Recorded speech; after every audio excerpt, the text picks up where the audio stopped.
नमस्कार सर। हजुर नमस्कार। मकवानपुर घर जग्गामा हजुरले सहयोग गर्न चाहन्छु। हजुर नमस्कार।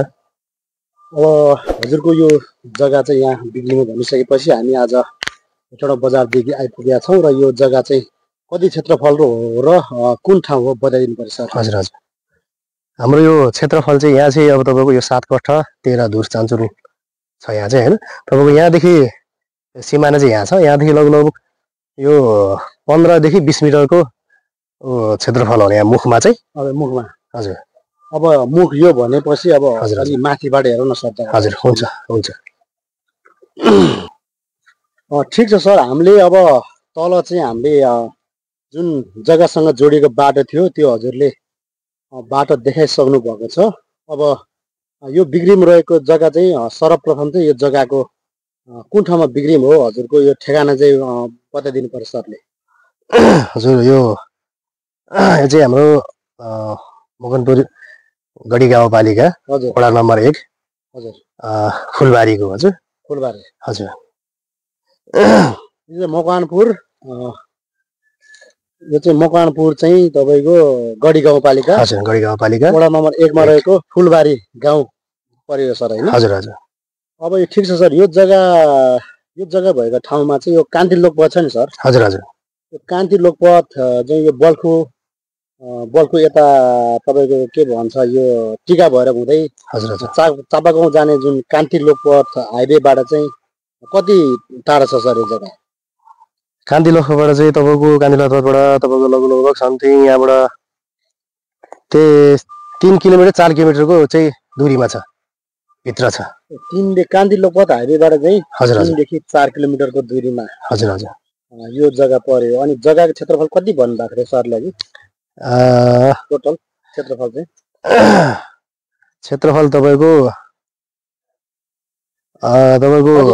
कट्ठा चाहिँ तपाईँको 7 कट्ठा त्यही 13 धुर चान्चुन। यो जग्गा चाहिँ 7 कट्ठा 13 धुर जग्गा पर्यो। हजुर हजुर अब मकवानपुर चाहिँ यो 1 नम्बर वडा भइहाल्यो गढी गाउँपालिका होइन। हजुर हजुर यो जग्गा अब हेटौँडाबाट आउँदाखेरि चाहिँ कति समय लाग्छ यो जग्गामा आउनको लागि?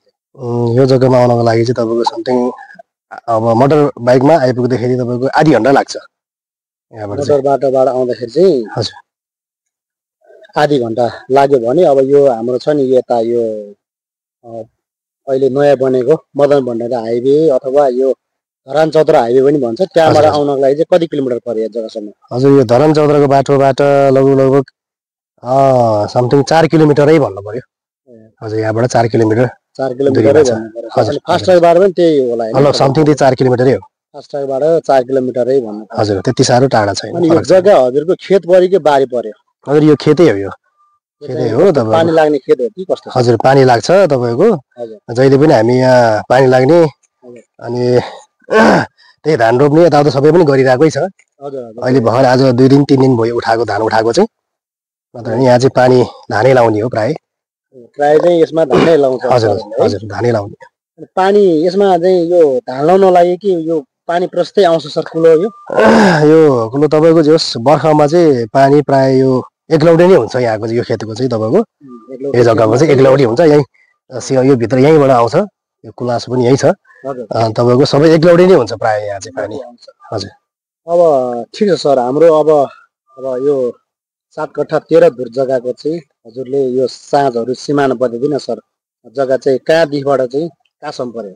हजुर हजुर यो माथिको हिसाबले तपाईँको यो अम्बाको रुखबाट हजुर यो अम्बाको रुखबाट समथिङ यहाँबाट देखिरहनु भएको छ। उता बाँसघारी देख्नु भएको छ होइन? हजुर बाँसघारी त्यहीँसम्म ठ्याक्कै त्यहीँसम्म चाहिँ तपाईँको यता माथिको सिमाना हो। यहाँदेखि लगभग 30 देखि 40 कति मिटर छ होइन? हजुर यो अम्बा रुखबाट यो हजुर तोरी लागेको भाग छ। हजुर यो तोरी लागेको भाग छ। यहाँदेखि तपाईँको ठ्याक्कै त्यही बाँसको घारीसम्म चाहिँ तपाईँको यहाँ सिमाना छ माथिको चाहिँ। हजुर सिमाना। हजुर तलतिर चाहिँ तपाईँको यहाँदेखि तल जाँदाखेरि ठ्याक्कै यहाँबाट टनेल देख्नु भएको छ होइन त? टनेल हजुर टनेल ठ्याक्कै टनेल देखाएसम्म चाहिँ उहाँको त्यहाँ तलतिरको लम्बाइपट्टिको सिमाना। हजुर अनि तपाईँको मुखपट्टिको चाहिँ तपाईँको यता यो बाँझो भागपट्टि यो यहाँबाट अम्बाको रुख नै देख्नु भएको छ होइन? अम्बाको रुख देख्नु भएको छ। यहाँ तलतिर घरहरू देखिरहनु भएको छ होइन? त्यो बाँझो भागको चाहिँ सिमाना, यो बाँझो भागको एरिया चाहिँ सिमाना भन्नु पर्यो। जग्गाको रोड पनि तलै त्यहीँ पर्यो। हजुर रोड पनि तलै छ।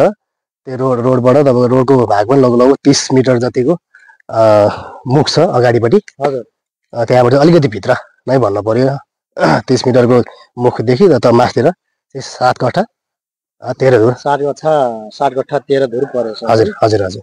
अब ठिक छ सर, अब यो जग्गा अनि यो बेच्ने मूल्य चाहिँ कतिमा बेच्ने गर्नु भएको छ?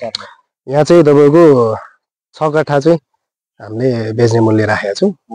जग्गा चाहिँ 7 कट्ठा 13 धुर। हजुर 7 कट्ठा 13 धुर। मूल्य चाहिँ कति?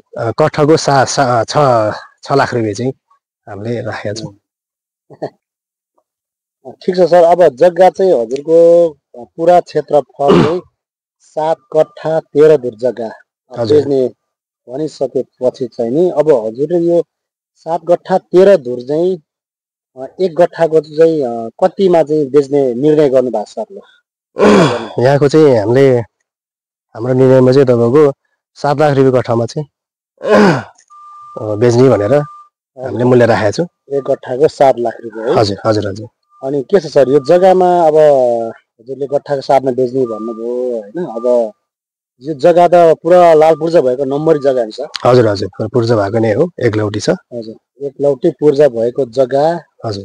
अब खाने पानीहरू त प्रशस्तै छ, एकदम सुविधा छ। खाने पानी बिजुली एकदम सुविधा छ, एकदम सबैको सुविधा भइहाल्यो। अनि यातायातको सुविधा के छ सर? यातायातको पनि राम्रो सुविधा छ। यातायातको चाहिँ अब घरमा अटोहरू बाइकहरू सबै आउँछ, मजाले आउँछ। आउने भयो सर। हजुर हजुर। अब भनिसकेपछि अनि यो जग्गा चाहिँ अब कुनै यता लफडाहरू केही छैन सर? हजुर यसमा चाहिँ केही लफडा छैन। यो चाहिँ तपाईँको क्लियर रुममै छ, एकजनाकै नाममा हो। चाहिँ अब यो जग्गा चाहिँ 7 कट्ठा 13 धुर। हजुर हजुर। चाहिँ हजुरले अब जग्गा हेर्न आउनु भएपछि मजाले पास गरेर दिनुभयो सर। हजुर हजुर।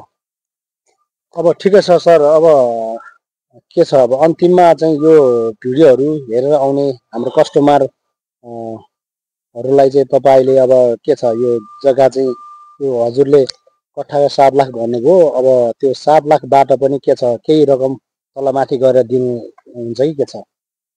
त्यसमा नि अब सकेसम्म हामी अब मिलाएरै है अब गर्न सकिन्छ। अब के कसो हुन्छ अब त्यही अनुसारले मिलाउन सकिन्छ। ठिक छ सर, हजुरले जग्गाहरू नापजाप गरेर सबै मजाले बगैँचा पास गरिदिनुहुन्छ होइन? हजुर एकदमै। ठिक छ सर, अब अन्त्यमा केही भन्न चाहनुहुन्छ सर यो भिडियो हेर्नुहुने हाम्रो ग्राहकमान भाइहरूलाई? अब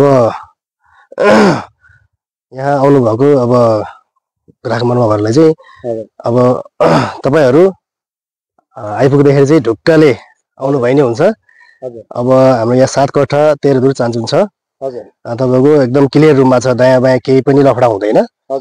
अनि आनन्द रूपले ढुक्क रूपले नै हामी पास गरेर दिनेछौँ भन्ने चाहिँ अब एकदमै छ, अब विचार छ होइन।